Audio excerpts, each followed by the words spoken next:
अस्सलाम वालेकुम रहमतुल्लाहि व बरकातहू। आज का हमारा टॉपिक है पेन मैनेजमेंट। टॉपिक जो है हमारा सब्जेक्ट है फंडामेंटल ऑफ नर्सिंग, उससे लिया गया है। और फंडामेंटल ऑफ नर्सिंग का जो जीबीएसएन के जो सेकंड सेमेस्टर है यानी जेनेरिक बीएसएन के हम आपके सामने स्टडी करेंगे। और इसका टॉपिक या टाइटल है पेन मैनेजमेंट। अब हम बात करेंगे पेन क्या है, पेन क्या होता है, मैनेजमेंट क्या है। बात करते हैं पेन की।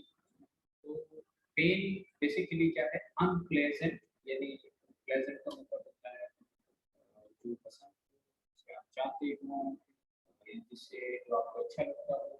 अनप्लेजेंट का मतलब ये है कि वो चीज़ जिसको आप नहीं चाहते या जो आपको अच्छी नहीं लगती।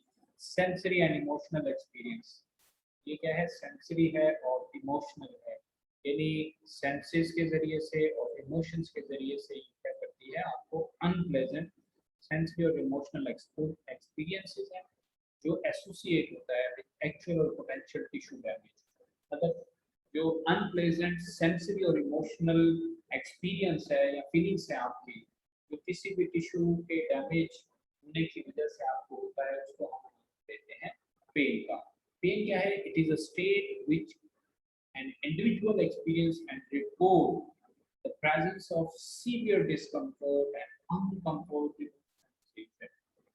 दूसरी सिचुएशन में दूसरी तरह से हम ये कह सकते हैं कि पेन ये एक ऐसी हालत है जिसमें कोई भी बंदा जो है उसको मतलब ये एक्सपीरियंस हो रहा होता है, ये फील कर रहा होता है, या उसको ये चीज रिपोर्ट हो रही होती है किस चीज की, the presence of severe discomfort, यानी उसको जो है शदीद डिस्कम्फर्ट और अनकंफर्टेबल सेंसेशन यानी एहसास जो है वो महसूस हो रहा होता है, उसको पेन। पेन क्या है? It is a vital function of the nervous system. ये जरूरी या इम्पोर्टेंट फंक्शन है किसी आपकी बॉडी नर्वस सिस्टम का, providing the body with warning और पोटेंशियल ऑफ एक्चुअल इंजरी। और ये पेन क्या करता है, आपको वार्निंग देता है किस चीज की, एक्चुअल या पोटेंशियल इंजरी की। मजीद क्या कहता है कि पेन आपको क्या करेगी, it is the both a sensory and emotional experience. ये सेंसरी और इमोशनल एक्सपीरियंसेस होते हैं एंड पास्ट एक्सपीरियंसेस, और ये पहले जो हो चुके हैं experiences, beliefs about pain, fears और एंजाइटी। यानी कि ये एक ऐसा जरूरी फंक्शन है जिसमें आपकी बॉडी का नर्वस सिस्टम क्या कर रहा होता है, वाइटल रोल प्ले कर रहा होता है, और नर्वस सिस्टम आपको वार्निंग करता है किसी भी इंजरी या किसी भी डैमेज के होने से। इसमें हमारी दो चीजें इन्वॉल्व होती है, एक तो सेंसेस इन्वॉल्व होते हैं और दूसरा हमारा इमोशंस इन्वॉल्व होता है। और इससे होता क्या है कि हमारी साइकोलॉजिकल जो एक्सपीरियंसेस है जो पहले हो चुका है, मतलब लेट्स सपोज एक पेशेंट है वो फ्रैक्चर के साथ है, तो उसका लोअर लिप फ्रैक्चर है यानी पाँव का कोई भी फ्रैक्चर है, तो उसको जब भी आप फ्रैक्चर के साथ देखेंगे तो वो अर्ली मॉर्निंग में उसको फील हो जाएगा कि मुझे यहाँ पर अभी पेन शुरू हो गया है, और ग्रेजुअली ये पेन क्या होगा, बढ़ता जाएगा या इंक्रीज होता जाएगा। तो हमारी साइकोलॉजिकल जो फीलिंग्स है उस फीलिंग को भी जो है ये चीज डिस्प्ले करती है। अच्छा जी, pain is a highly subjective experience. आपको पता है सब्जेक्टिव क्या होता है और ऑब्जेक्टिव क्या होता है। ऑब्जेक्टिव है जो आप ऑब्जर्व कर सकते हैं, सब्जेक्टिव वो है जो आपको कोई बताएगा। मतलब किसी को भी पेन है तो उस पेन को आप तो फील नहीं कर सकते ना, तो आप फील नहीं कर सकते तो कोई आपको बताएगा, तो कोई आपको जो बताएगा तो वो आपकी कौन सी फीलिंग है, सब्जेक्टिव फीलिंग है। यानी कि आपको जो है, जो कोई भी बंदा बता रहा है पेन के मुतालिक, तो जो बंदा आपको बता रहा है वो सब्जेक्टिव डेटा है आपके पास, यानी किसी के बताने से आपको ये मालूम हो रहा है कि पेन है, इसीलिए इसका नाम दिया गया कि पेन क्या है, ये हाईली सब्जेक्टिव फीलिंग है आपकी, यानी कि आपके पास सब्जेक्टिव फीलिंग होती है। आप खुद इसे जज नहीं कर सकते, बल्कि आपको कोई क्लाइंट या पेशेंट जो है वो बताएगा कि मुझे पेन हो रहा है। पेन की नेचर कैसे होती है? Pain can be protective mechanism to prevent further injury. अच्छा जी देखिए, अगर लेट्स सपोज आपको लोअर लिम्ब फ्रैक्चर है और आपको वहां पेन हो रहा है, ऑब्वियसली आप उसके ऊपर वेट नहीं डालेंगे। अब वेट नहीं डालेंगे तो वो फर्दर इंजरी से बचेगा। इसी तरह आपकी किसी और बॉडी पार्ट के अंदर जो है अगर पेन हो रहा है तो आप उस बॉडी पार्ट को मिनिमम यूटिलाइज करेंगे ताकि पेन कम हो, और मिनिमम यूटिलाइजेशन से जो इंजरी है वो इंजरी वर्सनिंग कंडीशन से बच सकती है। नंबर एक ये बात कीजिए। नंबर दो बात कर रहा है warning of potential tissues damage. ये क्या करता है, आपको वार्न करता है कि आपके जो टिश्यूज जो डैमेज हैं उससे जो है ये प्रोटेक्ट करता है। मैंने जैसे ऊपर कहा कि एक टिश्यू जो है फर्ज करें वहां इंजरी हुई है और उस इंजरी की वजह से वो टिश्यू डैमेज हुए हैं, तो ये क्या करेगा, ये आपको वार्न करेगा कि यहाँ पर इंजरी हुई है, यहाँ पर पेन हुआ है। अब जब पेन की वजह से आप उस टिश्यू को या उस एरिया को कम यूटिलाइज करेंगे तो कम यूटिलाइजेशन से उसकी बॉडी के अंदर जो पेन के इफेक्ट्स हैं वो भी कम होंगे। आमतौर पर हमारे मिथ्स क्या है या हम क्या समझते हैं कि पेन क्या है या हमारा क्या अकीदा या क्या यकीन है उसके ऊपर बात करते हैं। The nurse is the best जज ऑफ अ क्लाइंट्स पेन। एक नर्स जो है वो एक अच्छा जजर होता है किसी भी क्लाइंट के पेन को जज करने के लिए। If pain is ignored, it will go away. अगर पेन हुई है और आपने पहली फुर्सत में या बहुत जो है अर्ली टाइम में उसको जो है ट्रीट नहीं किया गया या नहीं किया तो फिर क्या है, इट विल गो अवे। ये आपको बहुत लंबा खींचेगी, यानी आपको बहुत ज्यादा हार्ड करेगी, आपको बहुत ज्यादा तकलीफ देगी। जबकि इसको अगर अर्ली आप ट्रीट कर लेते हैं तो फिर ये क्या है, ये आपको प्रोलॉन्ग नहीं लेकर जाती। Client should not take any measure to relieve their pain until the pain is unbearable. कोई भी पेन है तो उस पेन के लिए कोई भी जो है मेडिसिन या कोई भी थेरेपी उस वक्त तक नहीं लेनी चाहिए जब तक, अगर वो पेन आपकी टॉलरेबल है, बियरेबल है, यानी बर्दाश्त के काबिल है तो आप उसको बर्दाश्त करें। लेकिन बर्दाश्त से बाहर है तो फिर क्या करें, कोई मेजरमेंट ले, कोई रिलीफ करने वाली चीज ले, कोई जो है मेडिसिन ले या कोई थेरेपी ले ताकि पेन आपको हो सके, रिलीफ हो सके। Most complain of pain are purely psychological. ज्यादातर जो पेन की कंप्लेंट्स हैं वो साइकोलॉजिकल है। मतलब बहुत से लोग जो है मेंटली तौर पे इस चीज से परेशान हो जाते हैं कि अब ये पेन होगी तो मैं पैरालाइज हो जाऊंगा और मैं काम पर नहीं जा सकूंगा, मैं जॉब पर नहीं जा सकूंगा, मैं कॉलेज नहीं जा सकूंगा और मैं जो है मतलब अपने जो नॉर्मल फंक्शन है वो परफॉर्म नहीं कर पाऊंगा। ये सारे मतलब कंडीशंस आपको नजर आती हैं।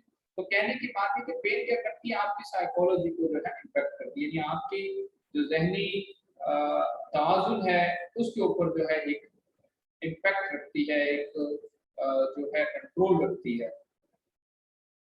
अच्छा जी, मजीद ये क्या करती है कि taking pain medication cause addiction.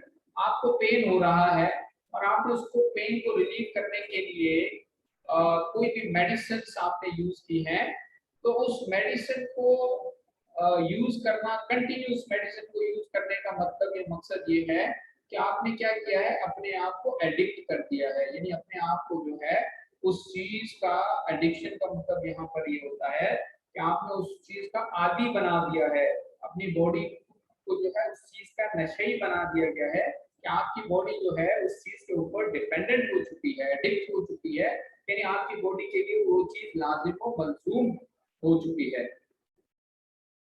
अच्छा जी, ये तो था कुछ कॉमन मिथ्स हमारे पेन के मुतालिक। पेन कितनी टाइप्स का होता है? Pain can be described into the two types, cause और ओरिजिन, यानी वजह की वजह से, कॉजेस की वजह से, और ओरिजिन का मतलब ये है कि कहां से जो है वो निकल रही है या बन रही है या आ रही है।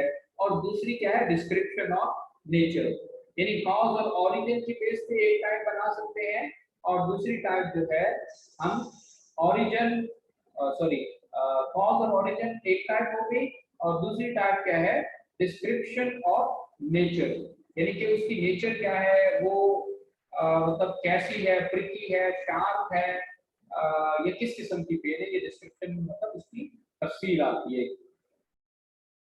अच्छा जी, cutaneous pain, cutaneous is caused by the stimulation of cutaneous nerve ending in the skin. Cutaneous nerve क्या होती है? ऐसी नर्व्स जो नर्व्स की एंडिंग होती है। नर्व्स बेसिकली करती क्या है?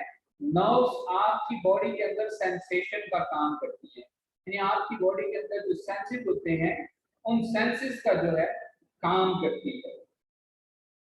तो क्यूटेनियस का मतलब यहाँ पर ये हुआ कि नर्व की जो एंडिंग के ऊपर जो टिप्स है, उस टिप के ऊपर जो आपके पास आप ये कह लें कि टिप के ऊपर जो सेंसेशन है, उस सेंसेशन की वजह से जो पेन होता है या फील होता है आपको पेन, उसको नाम देते हैं क्यूटेनियस।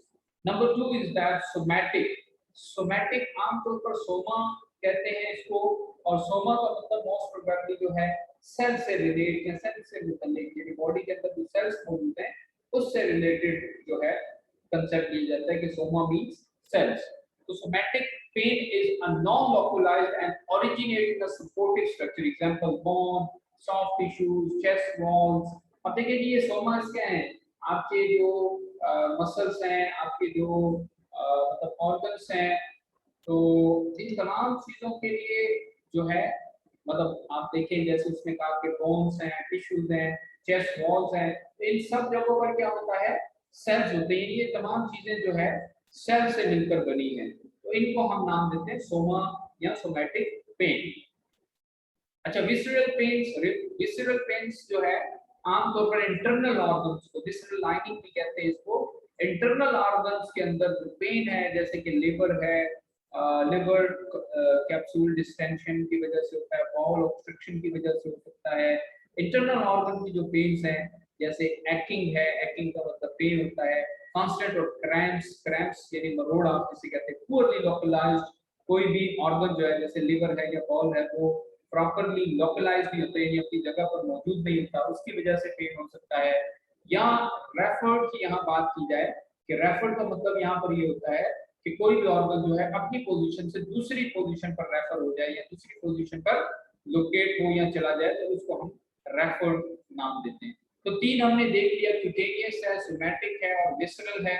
और जो भी है रेफर्ड पेन, रेफर्ड पेन का मतलब एक originating from the abdominal organ, यानी ऐसी पेन जो आपकी एब्डोमिनल ऑर्गन से, ये स्मॉल इंटेस्टाइन, लार्ज इंटेस्टाइन, आपके स्टमक, इन लाइनिंग से जो है जो पेन ओरिजिनेट होती है, उस पेन को नाम देते हैं रेफर्ड पेन। तो चार यहाँ पर हमने चीजें देखी। क्यूटेनियस, क्यूटेनियस का मतलब ये है कि नर्व एंडिंग पॉइंट पर स्किन के थ्रू पेन आपको फील हो रहा हो। सोमैटिक यानी सेल से रिलेटेड, जैसे चेस्ट वॉल है, सॉफ्ट लाइनिंग, सॉफ्ट टिश्यूज हैं या जो है बोन्स हैं। विसरल मतलब इंटरनल जो ऑर्गन्स हैं लाइक लिवर, कैप्सूल की जो डिस्टेंशन है, बाउल ऑब्स्ट्रक्शन है, और इंटरनल ऑर्गन की जो भी प्रॉब्लम्स हैं या जिसकी वजह से पेन हो रहा हो। रेफर्ड पेन ऐसा पेन जो कि एब्डोमिनल जो है प्रॉब्लम की वजह से आपको फील होगा। अच्छा जी, अभी हम मजीद इसको देखते हैं टाइप्स को।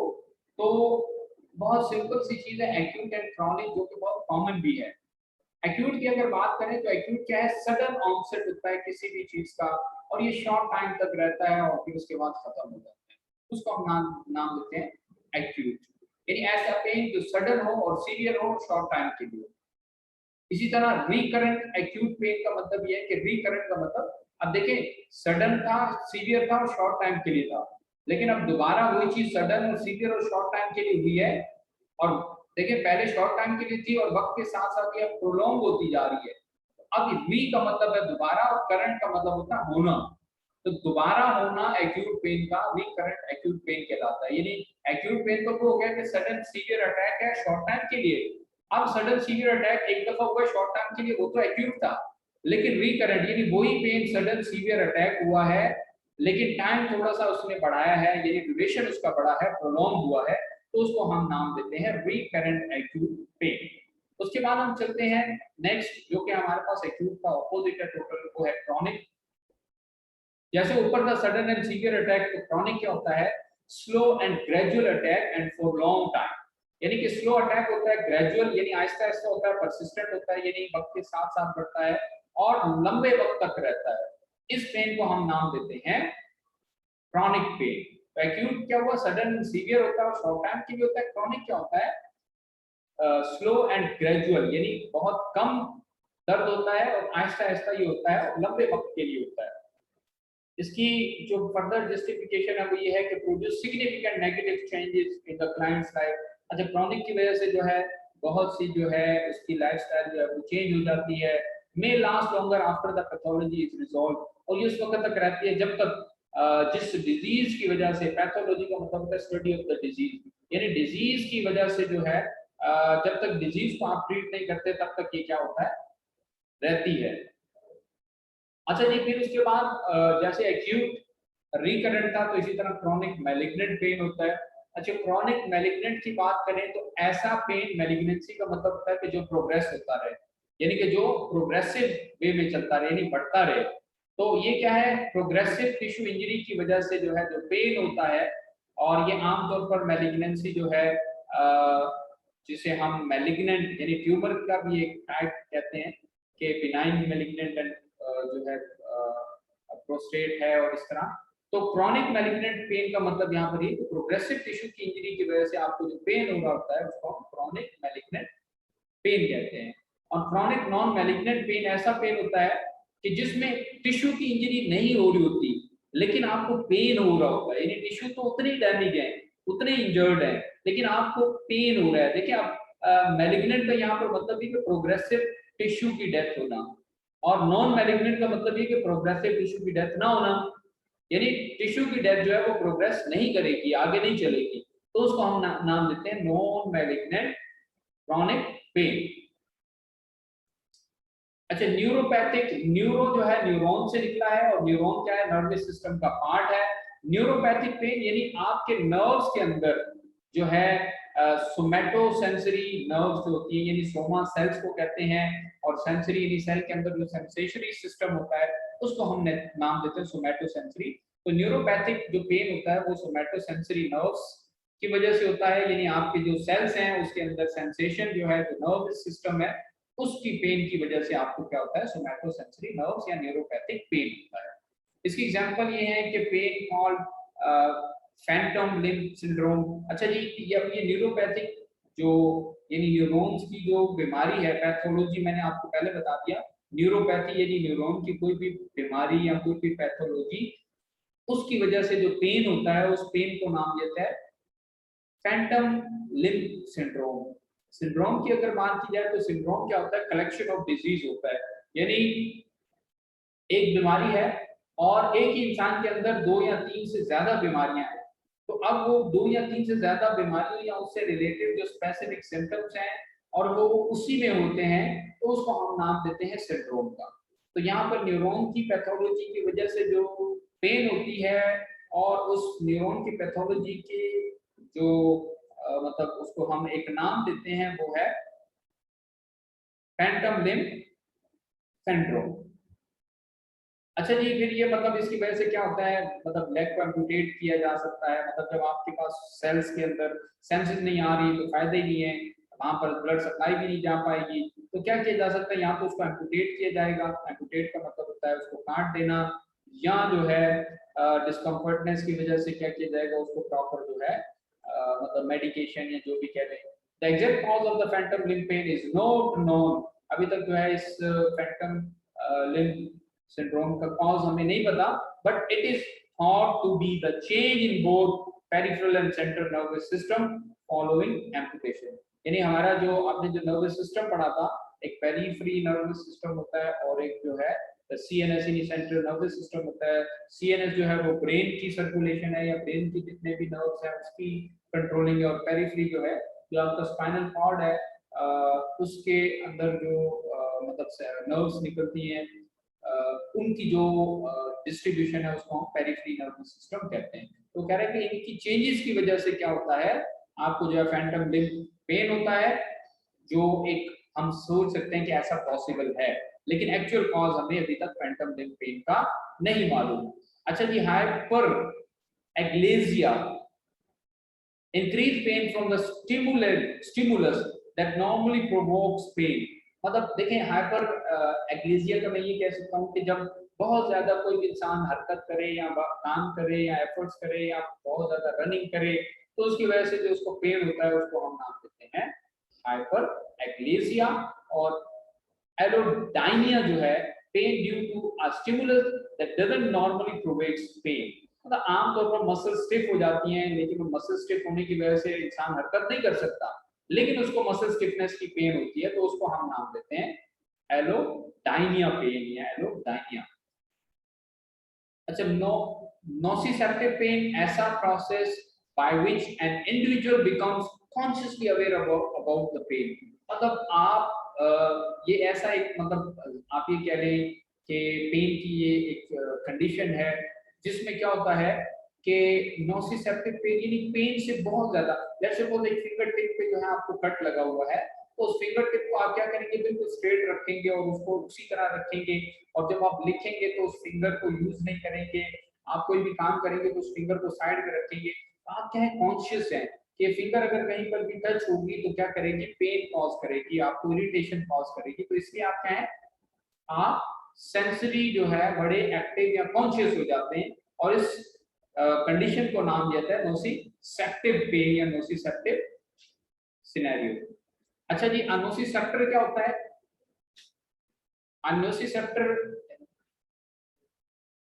अनोसिसेप्टिव जो है एक ऐसा रिसेप्टर होता है सेंसरी न्यूरॉन्स, यानी ऐसे नर्व्स या ऐसे न्यूरॉन्स या नर्व सेल्स जो क्या करें, जो रिस्पॉन्ड करें to the potential damaging stimuli by sending signals. अब देखिए जी, एक चीज है न्यूरॉन और एक चीज है स्टिमुलाई।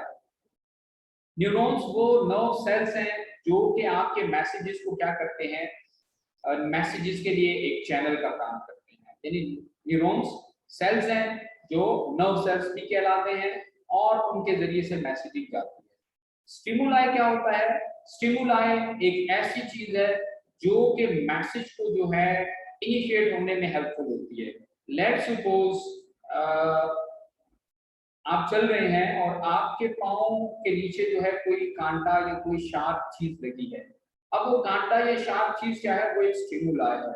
उस स्टिमुलाई की वजह से आपकी जो नर्व सेल्स हैं वो क्या हुए हैं, एक्टिवेट हुए हैं, और वो नर्व सेल्स ने क्या किया है, उस स्टिमुलाई के अटैक से नर्व सेल्स ने जो है मैसेज दिया है स्पाइनल कॉर्ड के जरिए से या नर्व सेल्स के जरिए से या स्पाइनल नर्व्स के जरिए से ब्रेन को, और फिर उस ब्रेन ने क्या किया है, एक रिस्पांस जनरेट किया है। और वो रिस्पांस क्या होता है कि आप सडनली पाँव को जो है दोबारा जो है चलना कंटिन्यू नहीं करते, बल्कि आप रुक जाते हैं, उस पाँव के ऊपर वजन नहीं डालते, बल्कि उसकी दूसरी जो पार्ट है, मतलब फर्स्ट करें फ्रंट पार्ट या बैक पार्ट है जहां पर आपको शार्प नहीं लगा है, उसके ऊपर वेट डालने की कोशिश करते हैं।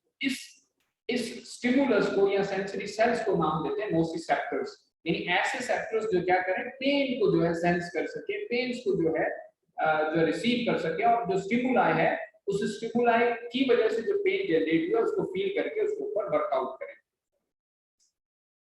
दे are free nerve ending of primarily afferent. एक एफरेंट होता है और एक इफरेंट होता है।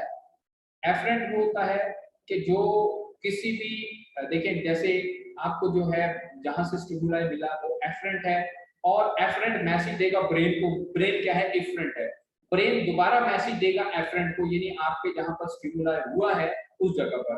लेकिन ये ऐसे होता है ना, जैसे हम बटन दबाते हैं तो बटन के अंदर पहले करंट होता है, तो बटन दबाने से क्या होता है, करंट बल्ब में या पंखे में जाता है, और इसी तरह मतलब बटन दबाने से क्या हुआ, करंट गया, यानी आप ये समझेंगे वो एफरेंट जो है बटन दबाने से कहां गया, आपके फैन में गया या बल्ब में गया।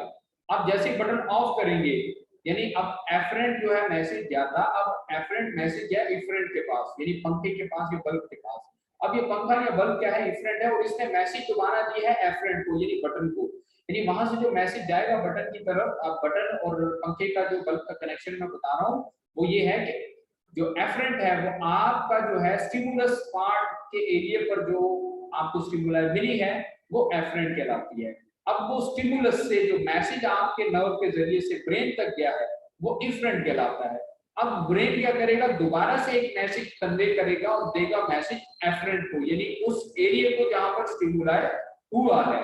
तो ये एफरेंट और इफरेंट मींस कि एफरेंट वो एरिया जो कि आपका हाथ या पांव है, और इफरेंट वो पार्ट है जो कि आपका ब्रेन या नर्वस सिस्टम का कोई भी ऑर्गन है, चाहे वो स्पाइनल नर्व है चाहे वो क्रेनियल नर्व है। ए बी फाइबर्स है, अल्फा और सी फाइबर्स है, इसमें इतनी डिटेल में जाने की जरूरत नहीं है।